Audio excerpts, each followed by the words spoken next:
لا انا عايزك بقول لك ايه، خد نفسك معايا وتفرد براحتك.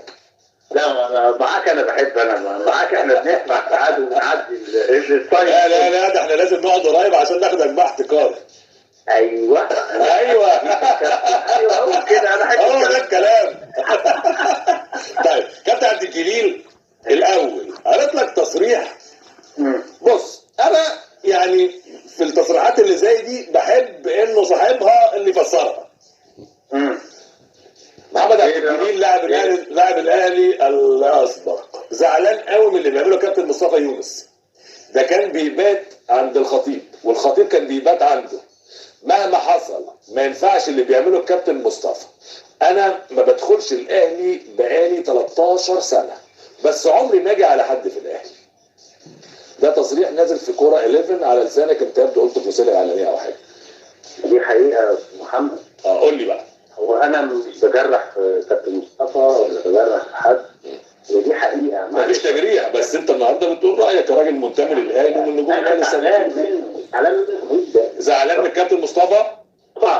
طبعا يا كابتن، انا راجل متربي في النادي الاهلي، قعدت وانا عندي 13 سنه. اخوه ده كان حماده يونس كان انجليزي، انا كنت بروح عندكم شبرا. كابتن عبد الجليل استاذنك بس يمين او شمال شويه، الصوت يعني عمال يروح ويجي. يا حبيبي. ايوه كده حلو قوي. فبقول لحضرتك انا كنت تقول اخوه كابتن حماده يونس كان جيل. حماده يونس جيلنا، فكنت انا على طول مع حماده يونس لان واحنا ماشيين، فكنت مصطفى يونس ده بالنسبه لي ده كان رمز، فكنت بروح لهم البيت ونقعد، كنت بشوف الكابتن. فكنت شاهد عيان على اللي انت بتقوله دلوقتي ده. طبعا، اصل انا مش بقول حاجه ان مهما يعني مثلا انا انتيمي في الملاعب وبره الملاعب عمرو انور. جينا استاذ شبان عمرو انور مسك النادي الاهلي وما خدنيش اشتغل، ما ينفعش اروح اغلط فيه ولا اقول ده انا كابتنه ولا مش كابتنه. يعني انت تفسيرك يا كابتن للي الكابتن مصطفى بيعمله او اللي بيقوله نتيجه انه ما بيشتغلش في الاهلي؟ طبعا يا كابتن. يعني ده تفسيرك اللي انت شايفه؟ طبعا، ما هو زعلان من انتيم عمره مثلا الكابتن خطيب. طب سؤال، هل لو كان الكابتن مصطفى اشتغل في الاهلي بشكل طبيعي زي اي حد يعني من نجوم الاهلي كان هيعمل كده؟ لا طبعا. طب سؤال تاني. هل يجوز لو انت ما اشتغلتش في الاهلي انك تعمل كده وتخوض كده بهذا الشكل وتقلل؟ اصل انا الانتقاد ما فيهوش مشكله، ده اختلاف رؤى، لكن تقلل من شأن ومن قيمه ومن مكانه حد زي الكابتن خطيب او حتى زي الكابتن عبد الجليل او من نجوم الاهلي الموجودين دول، انا بعتقد انه يعني حاجه غريبه. قبل ما نكمل خارج النصوص يعني، ولا انت مش معايا؟ دي عمرها ما كانت في النادي الاهلي ولا هتبقى في النادي الاهلي ابدا. طبعا ما ينفعش. دي حاجه، العلاقات الشخصيه حاجه، وعلاقات ان انا هتيجي تشتغل او ما تشتغلش دي حاجه ثانيه. بس انا اللي يحز في نفسي يا كابتن ان علاقه رمز من رموز النادي الاهلي الكابتن مصطفى مش عشان بيقعد في قناه الزمالك ولا لا، حتى لو طلع في اي قناه يتكلم بالطريقه دي على الكابتن خطيب او النادي الاهلي، ده بيضايق الواحد، لان احنا اتربينا وتعودنا على الكلام ده كله جوه النادي الاهلي، مش شعارات ولا حاجه. انا بنقد ما انت مع حضرتك كتير. مظبوط. نقدت النادي الاهلي في الكوره لما كان وحش السنه اللي فاتت. مظبوط. نقدت السواري اي موقف وفي اي موقف. الغلط غلط، انما لما الاهلي يبقى كويس لا بنقول الاهلي كويس. ما بنجرحش في حاجات بعيده. ما بقولش ان انا الاهلي اصلا عشان ما بيشغلنيش، لا الاهلي وحش على طول الخط، لا. طب انا هسالك سؤال يا كابتن بامانه يعني. الكابتن خطيب وشخصه وقيمته يستحق كده؟ لا طبعا. لا شئت او ابيت، اختلفت، اتفقت مع شيخ صديق الكابتن خطيب. الكابتن خطيب ده رمز، ده صالح سليم، ده حلمي زموره، ده ما ينفعش. وبعدين الكابتن خطيب عمره ما غلط في حد. يعني انت عمرك بتتكلم شوف يا اخي سبحان الله. انا راجل بتاع كابتن خطيب، انا بالنسبه لي مصدر وانا صحفي.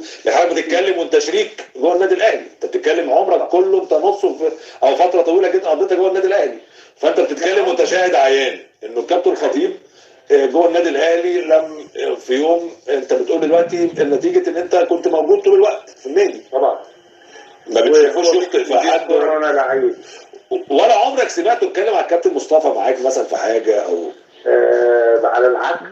الكابتن الخطيب يتكلم على زمايله اللي كانوا بيعاصروه، كابتن مصطفى عبده وكابتن مصطفى يونس، حتى الكابتن طاهر ابو زيد اللي كان فيه مفروض كان فيه خلافات بتتقال، لا لما كانوا بيقفوا مع بعض الكلام والاحترام لبعض انت عمرك شفت طاهر يتكلم على الخطيب ولا الخطيب يتكلم على الخطيب؟ قيمه عظيمه طبعا. لا كان في خلافات فنيه في بيختلف يا كابتن في الرؤى، ده وارد، الاخوات بتختلف في راي. برافو عليك. لكن التقليل من شأن بعض او توصل لمرحله التحقير او توصل لمرحله السباب او توصل لمرحله، لا ده كلام خارج النصوص. اسمع بقى عشان اللي جاي مهم جدا جدا جدا.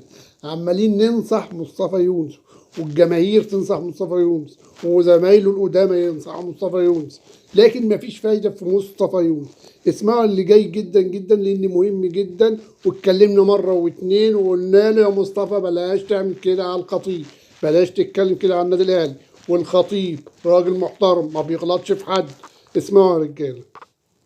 انا بحللها يا كابتن ان العشم كتير زياده عن اللزوم هو اللي وصل للمرحله، يعني الكابتن لكن العشم، انت بتقول العشم ما ده مش مبرر. مش مبرر طبعا، انا بقول لك بعض الناس رابطه ده بانه عشان خاطر الكابتن مصطفى بيقول ده في قناه الزمالك. هل انت شايف ده سبب؟ لا انا الموقف نفسه يا كابتن شبانه مضايقني. الاثنين زمايل الملعب. ايوه. طب انا هسالك سؤال، لو كابتن محمد عبد الجليل دلوقتي تلقى دعوه بالظهور في قناه الزمالك، انت عندك هو ظهر في قناه الزمالك لا طبعا عادي. المفروض يا كابتن شبانه بتوع الاهلي يطلعوا في الزمالك وبتوع الزمالك يطلعوا في الاهلي عادي، وبتتكلم وبتعمل انترفيو عادي وبترد على اسئله عادي ومفيش مشكله. ايه المانع؟ مفيش يعني اقصد اقول للكابتن مصطفى ايه وكلامنا يبقى له لا يقلل منك ابدا انك تظهر في قناه الزمالك، بالعكس. يعني قناه الزمالك قناه محترمه وتمثل نادي الزمالك وطبعا الجمهور محترم، لكن انك تقول هذا الكلام حتى لو بره قناه الزمالك، فما بالك لو في قناه الزمالك، ده كلام كان متاخد عليه كده. ما هي دي بقى اللي مشيطه الدنيا شويه. ما هو ممكن يطلع كابتن مصطفى مع حضرتك الناس هتنتقد، بس كابتن الصوت تاني بيروح ويجي. فهي الحته دي انت بتعمل ايه لما اقول لك الصوت بيروح ويجي؟ بص عليك اتظبطت، بتعمل ايه؟ بضرب كده حته يمين شويه بطلع على ناحيه اليمين شويه لان بتاعت الفرقه عندك ضعيفه شويه بعدي منها.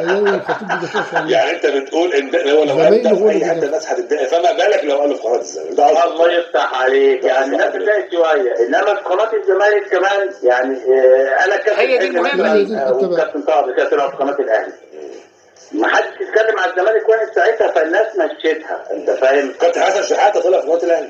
هو برافو عليك. في رمز في الزمالك قد حسن شحاته ولا الخطيب ولا علي خليل ولا بس في كابتن حلمي طولان طبعا والناس دي كلها. لا وفي نقطه ثانيه يا كابتن برضه، ما ينفعش وانت قاعد يعني حد يغلط في الاهلي قوي كده وحد ما ينفعش معايا، هي دي برضه مضايقه الناس. تمام.